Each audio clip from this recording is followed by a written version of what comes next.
pendidikan itu hak anak-anak. Beberapa sekolah yang mungkin sampai saat ini masih menahan ijazah. Sejauh ini ada dampak secara ekonomi maupun sosial nggak sih, Bu? Terus sebenarnya mestinya sekolah itu bisa memfasilitasi semua. Kita melakukan sidak dan kita datangi sekolah tersebut sehingga jangan sampai hal ini terjadi.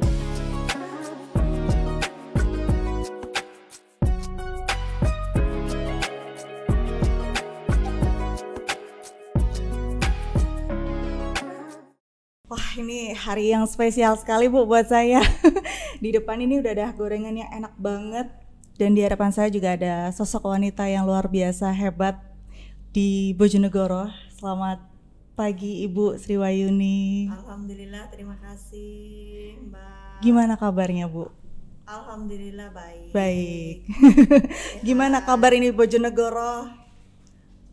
Sebagai Ibu Lurah juga kan, selain anggota DPRD. Iya.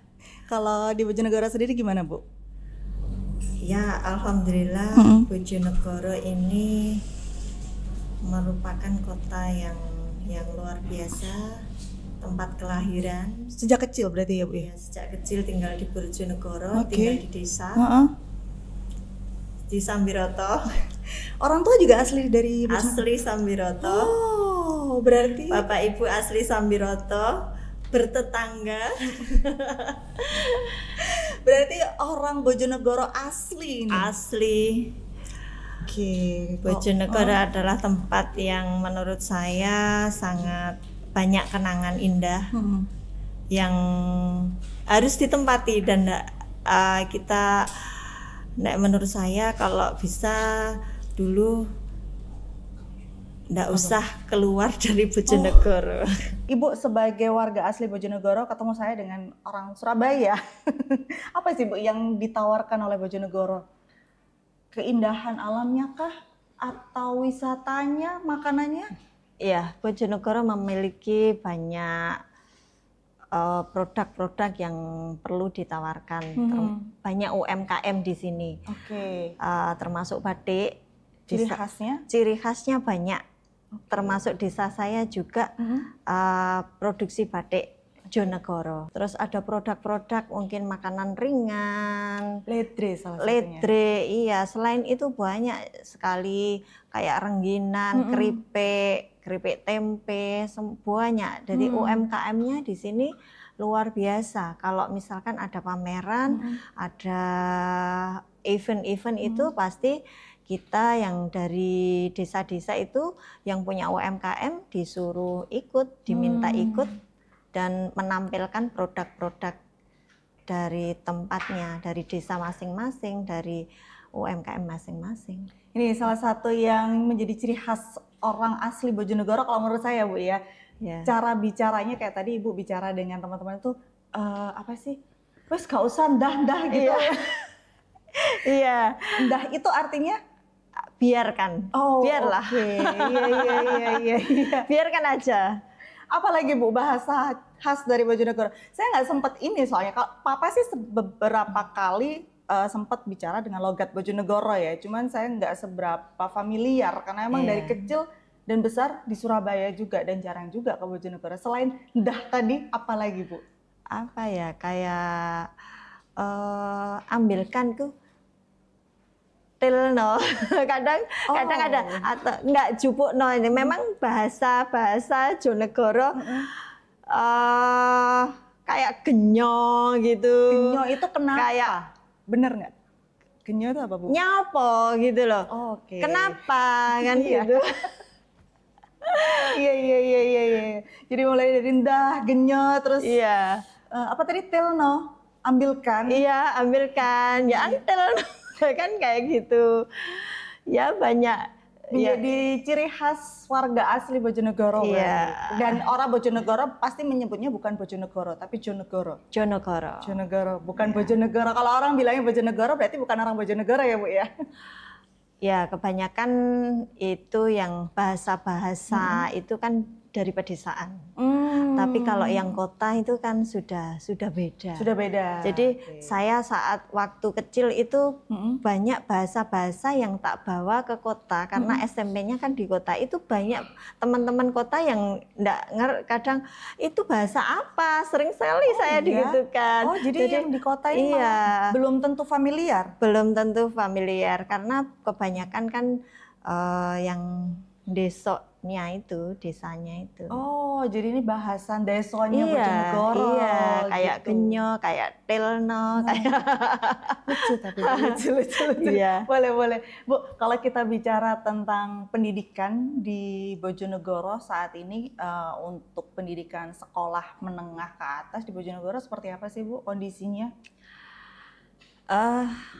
Alhamdulillah untuk SD sampai SMP karena di bawah naungan kabupaten mungkin saat ini belum ada isu yang sekiranya ada penambahan biaya atau apa. Jadi kalau yang saya tahu karena seringkali saya di DM, seringkali ada yang lapor, seringkali ada WA masuk itu terkait yang SMA, SMK atau yang sederajat itu yang di bawah naungan provinsi. Dan itu beberapa kali ada laporan bahwa sering ada iuran atau yang mungkin yang dibutuhkan pihak sekolah. Jadi dan kemarin juga di SMA, salah satu SMA di sini juga ada isu bahwa rapot atau ijazahnya tidak bisa diambil karena belum melunasi pembiayaan yang tahun sebelumnya. Seperti itu. Ya, untuk itu kan kita juga harus memperhatikan ya, kita melakukan sidak dan kita datangi sekolah tersebut sehingga jangan sampai hal ini terjadi. Karena walau bagaimanapun, alasan apapun, pihak sekolah tidak boleh menahan ijazah ataupun rapot dan lain sebagainya hanya karena biaya.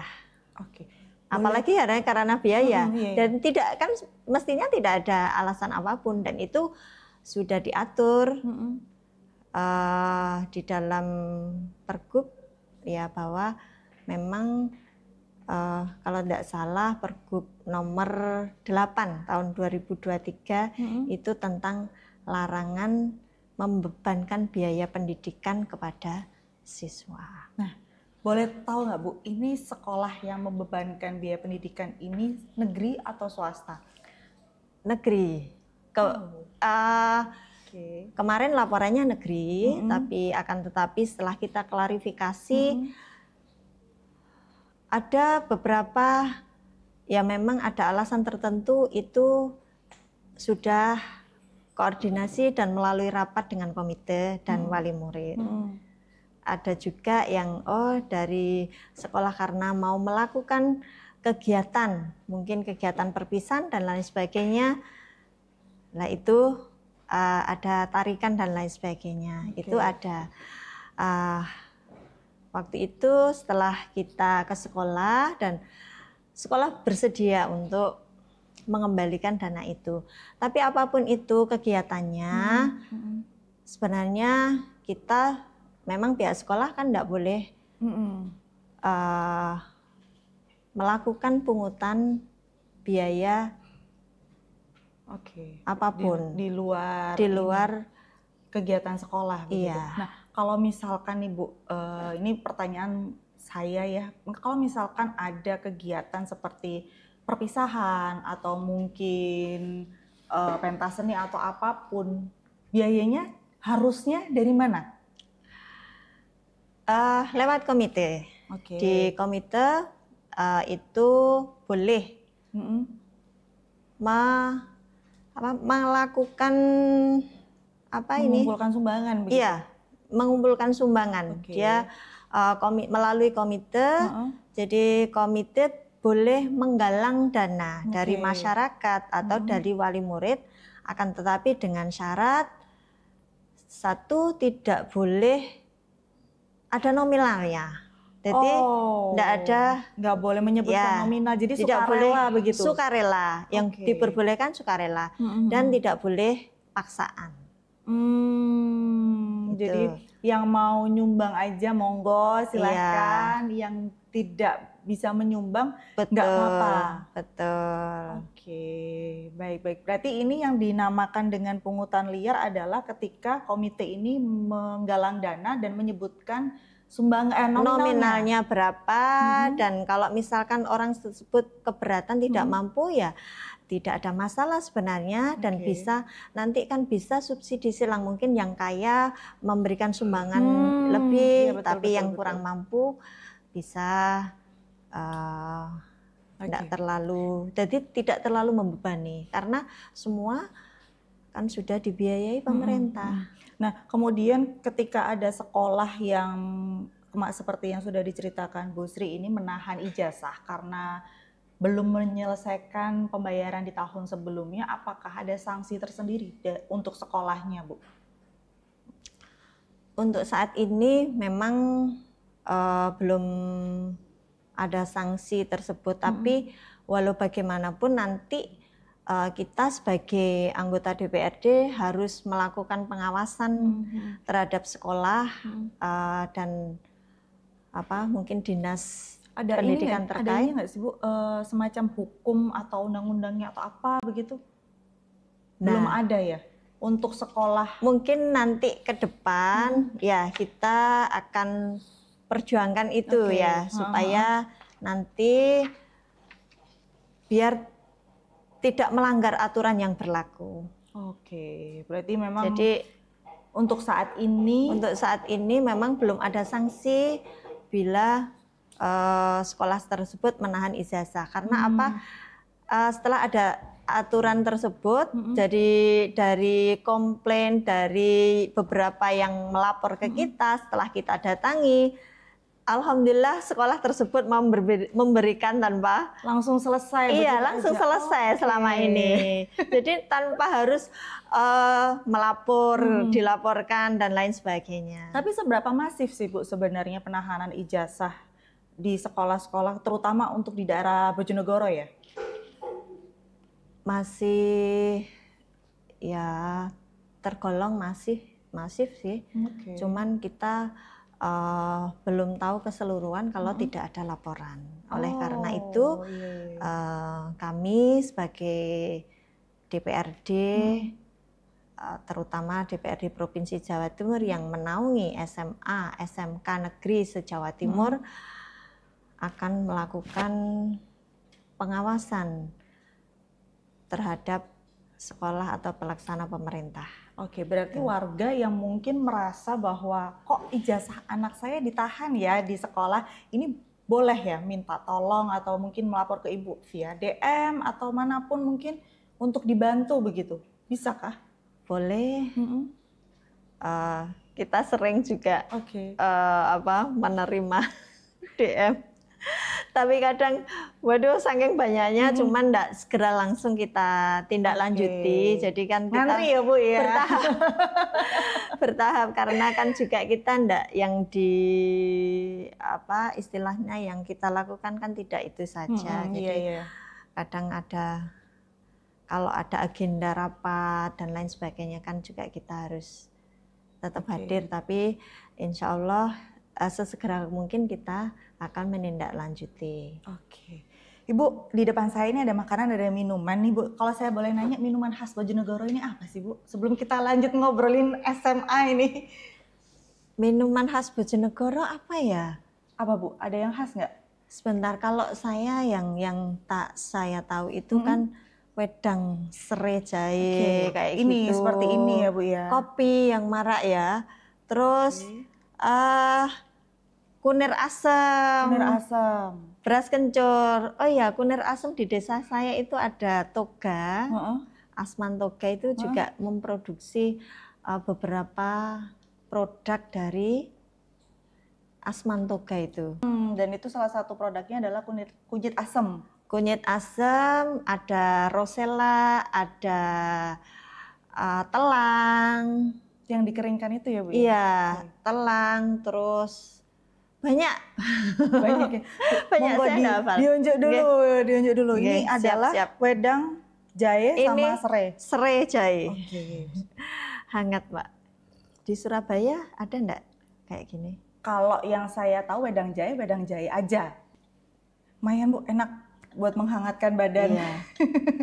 Ibu, kita lanjut lagi nih. Kita bicara tentang sekolah negeri, terutama untuk yang sekolah menengah ke atas ya, yang ada di bawah naungan provinsi. Nah, setahu saya sekolah negeri itu kan mulai dari SD sampai SMA sudah gratis saat Iya. ini. Saat ini. Karena wajib belajar, program pemerintah wajib belajar kan 9 tahun. Sekarang 12 tahun. Iya, sekarang Sampai 12 tahun, SMA. sampai SMA 12 Iya, tahun sampai berarti. SMA sekarang. Nah, yang definisi gratis ini apanya yang gratis? SPP, SPP, pasti. uang gedung, Heeh. buku-buku paket yang didapat juga Oke. gratis, boleh gratis. Oke, Iya. itu yang disediakan Iya, oleh yang sekolah. disediakan sekolah. Jadi Berarti wali murid ini tinggal beli seragamnya aja begitu. iya, kalau seragam memang boleh beli sendiri di luar. Terutama kecuali yang olahraga dan batik kan Iya, biasanya. karena Bu, ya. olahraga biasanya kan Sudah ada logonya. di luar enggak ada, karena dari sekolahan yang nyetak, misalkan Iya. yang Karena ada logo sekolah dan ya sebagainya. logo sekolah, Oke. batik juga gitu kan harus sama dengan yang lain. Tapi kalau yang misalkan putih abu-abu atau lainnya putih-putih itu kan bisa beli di luar. Kalau misalkan tidak disediakan di sekolah kan banyak. Nah, kalau terkait dengan seragam ini ada nggak sih, Bu, semacam aduan gitu dari masyarakat yang kok saya ditarik uang seragam segini banyaknya ya gitu. Katanya sekolahnya gratis tapi ini tarikan seragamnya kok banyak banget. Padahal kan nggak semua wali murid itu mampu ya, Bu, ngapunten ya. Mungkin ada yang kurang mampu membeli seragam baru akhirnya udah pakai punya kakaknya dulu atau Iya, gimana. betul. Ada nggak, Bu, ini aduan dari masyarakat terkait dengan pembelian seragam yang harganya juga lumayan kalau kita beli baru semua? Iya, kebetulan barusan ada laporan dari DM ke kami,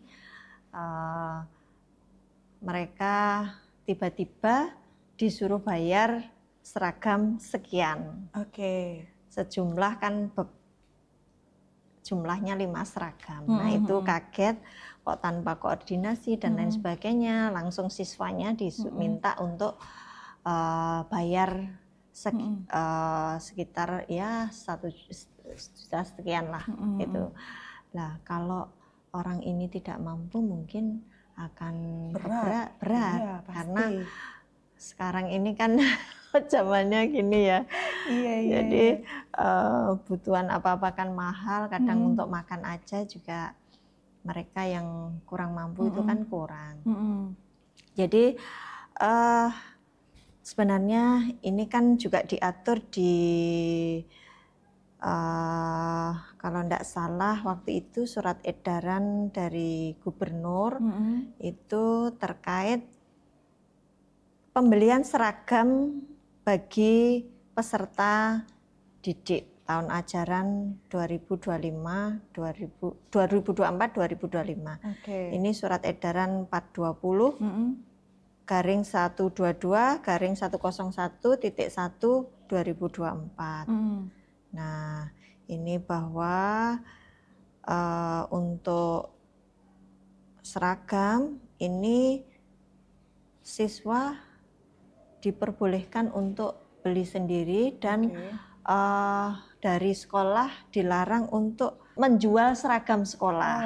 Jadi biar tujuannya itu mencegah agar sekolah tidak melakukan pungutan begitu ya. Iya. Nah, berarti pungutan biar ini seragam ini juga tidak harganya tidak terlalu mahal kan seperti itu. Nah, Kalau tadi kan kita bahas pungutan yang berupa biaya perpisahan, kemudian ekstrakurikuler begitu. Iya. Kalau misalkan baru masuk nih Bu, ada wali murid yang anaknya baru masuk SMA, kemudian mendapatkan selebaran harga seragam begitu dari sekolah, apakah ini bisa dinamakan pungutan liar juga? Karena seragam ini harus dibeli di sekolah, atau bagaimana? Iya, sebenarnya kalau memang itu dari sekolah, pihak sekolah sudah mengkomunikasikan, ini ada seragam mungkin boleh beli, boleh tidak, tapi yang wajib olahraga sama batik. Mungkin kalau dikomunikasikan seperti itu kan enak, jadi orang tidak akan melapor dan orang tidak akan mengeluh. Jadi wali murid atau siswa itu tidak akan mengeluh. Ya, mungkin sekolah perlu mengkomunikasikan hal itu. Jadi di kemudian hari biar tidak terjadi yang seperti saya dapat. Jadinya ya Bu ya. Ya, kan memang aturannya memang harus beli sendiri. Cuman bebas. Apakah itu beli di sekolahan ataukah di luar kan bebas. Kecuali yang tidak ada di luar itu belinya di sekolahan. Oke, berarti kalau misalkan ada wali murid mungkin yang anaknya baru masuk sekolah baru gitu ya SMA dan ternyata mendapatkan list seragam tapi sekolah tidak mengkomunikasikan, berarti ini masuk ke dalam keluarga atau siswa atau orang tua berhak keberatan kalau misalkan kok banyak sekali ya melakukan keberatan, seandainya saya beli di luar atau sudah punya seragam dari kakaknya nanti bisa dipakai lagi kan seperti itu bisa. Gitu. Oke, berarti memang harus dikomunikasikan terlebih dahulu supaya ini tidak menjadi pungutan liar jatuhnya. Iya, nanti kan image-nya khawatirnya sekolahan dipikir pungutan liar lagi nih baru masuk sekolah padahal sebenarnya tujuan sekolah itu kan juga baik sebenarnya. Biar seragamnya baru semua. Biar kelihatan kalau siswanya baru kan seragamnya baru kan kelihatan bagus ya dilihat, cuman tidak semua orang, tidak semua wali murid siswa itu punya kemampuan yang sama. Kan seperti itu. Jadi tetap harus dikomunikasikan, terutama dikomunikasikan dengan komite, nanti komite yang memfasilitasi sekolah agar menyampaikan ke wali murid ataupun siswa. Wali murid, nah menurut saya kalau komite. Iya, betul. Jadi salah satu fungsi komite di sini adalah menjadi jembatan antara sekolah sama wali murid. Nah, kalau kita bicara tentang pungutan liar lagi Bu, tadi sudah kita bicara tentang perpisahan, kemudian masalah seragam ya, masalah ekstrakurikuler. Apakah di sekolah, terutama untuk sekolah menengah ke atas ini, siswa yang mengikuti ekstrakurikuler ini juga ada dibebani biaya tambahan begitu Bu? Ekstrakurikuler ini kan sudah termasuk di dalam program pendidikan. Ya, berarti kan tanpa harus ada biaya tambahan kalau misalkan sekolah melaksanakan ekstrakurikuler. Nah, ini kadang memang ada beberapa yang ada tambahan ekstrakurikuler ini yang harus memanggil guru dari luar. Seperti itu alasannya mereka. Padahal semua guru yang sudah dipilih untuk bisa mengajar di sekolah tersebut kan sudah dibayar oleh pemerintah.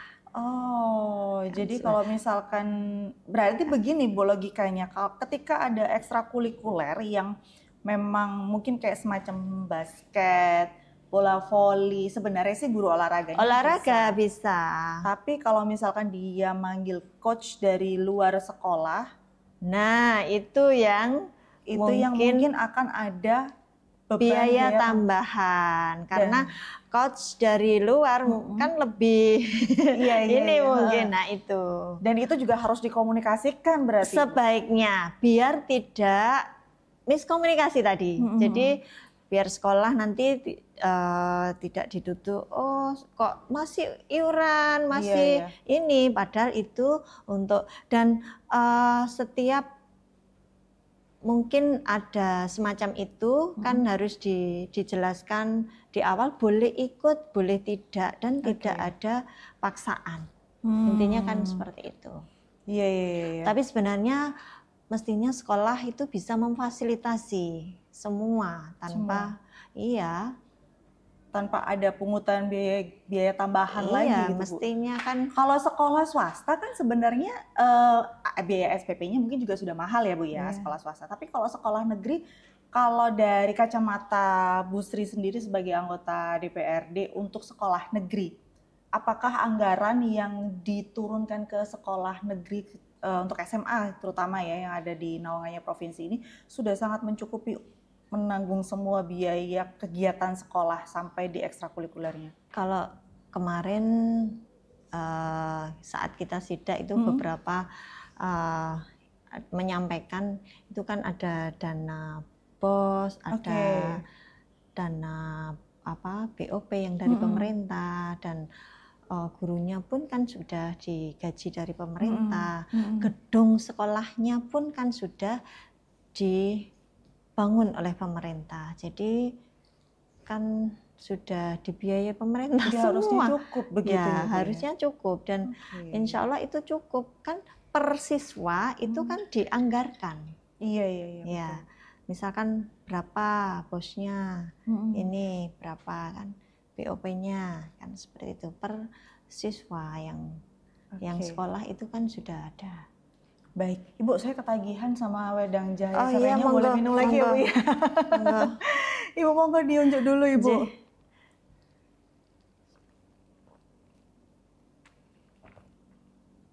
Nah, kalau saya sedikit masih penasaran sebenarnya Bu dari ceritanya Bu Sri sendiri di Desa Sambiroto yang Asmantoga. Iya, ada Asmantoga. Asmantoga. Ya. Ini berarti mereka ini ibu-ibu rumah tangga begitu yang mengelola atau menanam toga, atau memang petani khusus yang menanam toga? Kita edukasinya ke warga itu paling tidak setiap rumah harus ada tanaman toga di depan rumah. Jadi memanfaatkan lahan sekitar rumah biar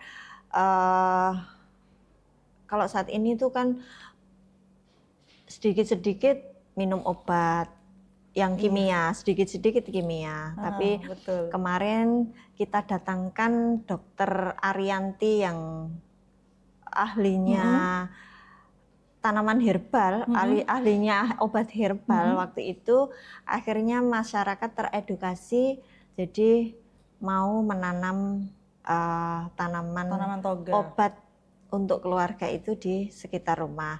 Akan tetapi di desa itu pun juga kita menunjuk salah satu kader, ya enggak salah satu, sebenarnya kelompok ibu-ibu rumah tangga yang tidak bekerja. Jadi kita tunjuk untuk kita jadikan kader Asmantoga, dan beliau yang nanti yang kita berikan pelatihan, kita kadang kita tunjuk untuk menampilkan hasil-hasil tanamannya, dan alhamdulillah sepertinya kemarin juga ada dari Pertamina yang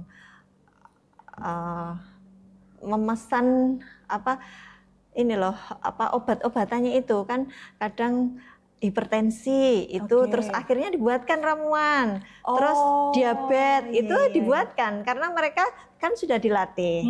Jadi alhamdulillah ya bermanfaat banyak juga yang cocok. Jadi sebelum ke kimia kan kita usahakan untuk menggunakan tanaman alami, herbal, istilahnya kan herbal. Gitu. Oke, berarti memang ini di semua desa atau ada di desanya? Sebenarnya program pemerintah kabupaten itu dan juga programnya dari Dinas Kesehatan itu.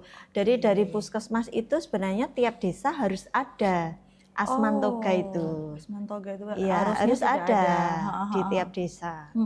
Dan di Sambiroto ini sudah Alhamdulillah. sejauh itu perjalanannya berarti ya Bu Jadi ya. ada beberapa produk yang sudah dihasilkan dari toga itu.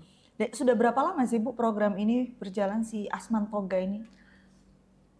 Yang saya tahu, cuman saya secara persisnya enggak hafal, tapi yang saya tahu sejak saya jadi ketua PKK Desa Sambiroto itu sudah mulai saya digerakkan gerakkan, iya. Okay. Karena memang ada dari Dinas Kesehatan dan Puskesmas untuk harus ada di desa itu dan Asman Toga. Bisa menghasilkan juga membantu perekonomian keluarga. Betul.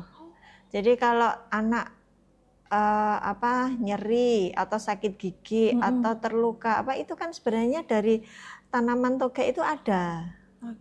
Obat-obat yang herbal. Jadi mulai perlahan-lahan dialihkan gitu ya dari obat kimia ke tanaman herbal. Dan sekarang ini di Desa Sambiroto sebagai bulurah dan juga ketua PKK. Sebenarnya kita kan provinsi ya, tapi karena ini saya kan lahir di Sambiroto, akhirnya saya ini mengenalkan, tidak ada salahnya. Nggak apa-apa Bu, biar desa-desa yang lain yang melihat ternyata bisa ya dari tanaman toga aja, bahkan sudah ada pesanan dari perusahaan besar begitu. Dan ini bisa menjadi salah satu bisnis baru untuk ibu rumah tangga yang mungkin biasanya di rumah nggak ngapa-ngapain, ngurusin rumah aja gitu. Oke, Ibu kita balik lagi ke masalah pendidikan lagi nih Bu, SMA di Bojonegoro. Dari semua yang sudah kita bahas tadi itu sebenarnya intinya adalah meminimalisir pungutan liar agar ijazah ini tidak lagi ditahan begitu. Betul. Untuk beberapa sekolah yang mungkin sampai saat ini masih menahan ijazah. Sejauh ini ada dampak secara ekonomi maupun sosial nggak sih Bu untuk warga yang ijazah anaknya ini ditahan? Karena kalau ijazahnya ditahan berarti kan dia tidak bisa bekerja. Begitu. Bagaimana dampaknya? Ya, secara untuk siswa sendiri bisa berdampak, dia itu akan mungkin minder ya, dan akan mematikan impiannya ke depan. Padahal ijazah itu untuk bisa melamar pekerjaan, bisa melanjutkan sekolah. Dengan melanjutkan sekolah itu kita juga bisa mengurangi kemiskinan. Dan rata-rata yang ditahan ijazahnya itu kan dari keluarga yang mungkin kurang mampu, menengah ke bawah, dan ini akan berakibat sangat fatal untuk anak tersebut. Nanti takutnya ke depan dia sudah kayak mematikan impiannya, betul, seperti itu. Jadi mungkin yang kita lakukan ya edukasi. Jadi jangan sampai ini terjadi lagi, karena pendidikan itu hak anak-anak, hak setiap siswa, setiap anak di negara kita ya. Dan pemerintah sudah menjamin kalau wajib belajar sampai SMA. Apalagi dengan adanya peraturan gubernur ya, itu kan tidak boleh ada biaya tambahan dan lain sebagainya, dan semua kan memang sudah dibiayai. Apalagi juga Ibu Gubernur juga ada beberapa program yang termasuk beasiswa, siswa yang kurang mampu dan lain sebagainya. Dan menurut saya jangan mematahkan semangat anak. Jadi jangan sampai ijazah yang ditahan itu jangan sampai terjadi lagi di sekolah, terutama di Jawa Timur. Baik. Nah, sebenarnya siapa Bu yang paling bertanggung jawab atas kejadian ini, praktek penahanan ijazah ini? DPRD atau Dinas Pendidikan? ya kita semua ya sekolahnya ya toh, dinas pendidikannya kan juga, dan kita sebagai DPRD mungkin kurang pengawasan ya. Kurang pengawasan. Untuk itu mungkin kita akan melakukan pengawasan yang lebih intens dan akan melakukan mungkin semacam edukasi, ataupun kita di DPRD itu kan juga ada program kayak seminar, workshop, Sarasehan itu ya nanti akan kita sedikit-sedikit kita tambahkan terkait ini, edukasi terkait pendidikan. Oke, baik Ibu, terima kasih waktunya. Semoga ke depan Bojonegoro ini bisa semakin maju lagi. Amin, amin. Dengan sosok wanita hebat di depan saya, Ibu Sri Wahyuni. Jadi Kita ketemu lagi nanti kapan-kapan. Terima kasih atas banyak. waktunya. Jangan bosan untuk, atau jangan lupa kalau misalkan ke Bojonegoro mampir. Oh siap. Saya mau beli ledre nanti Bu kalau mau pulang ke Surabaya. Oh iya. Itu salah satu makanan favorit Iya. saya. Kalau saya ke Bojonegoro saya harus beli itu. Oh Ledre, iya, iya. ledre. Suka Padahal makanan lain selain ledre itu juga banyak. Apa Ibu? Banyak nanti ya, ada apa, kembang goyang, ada rengginang, ada unduk yuyu, ada Unduk banyak. yuyu? Iya. Oke. Nanti Saya belum tak tahu suruh- itu unduk yuyu itu seperti Iya. apa. Nanti biar di ini Nanti kita carikan. jalan-jalan lah Bu ya. Ah, Kita iya. cari oleh-oleh untuk saya Siap. bawa pulang ke Surabaya. Siap. Matur nuwun Ibu. Iya, sama-sama. Semoga Bojonegoro bisa semakin berkembang Terima dan maju lagi. kasih banyak. Assalamualaikum Waalaikumsalam. warahmatullahi wabarakatuh.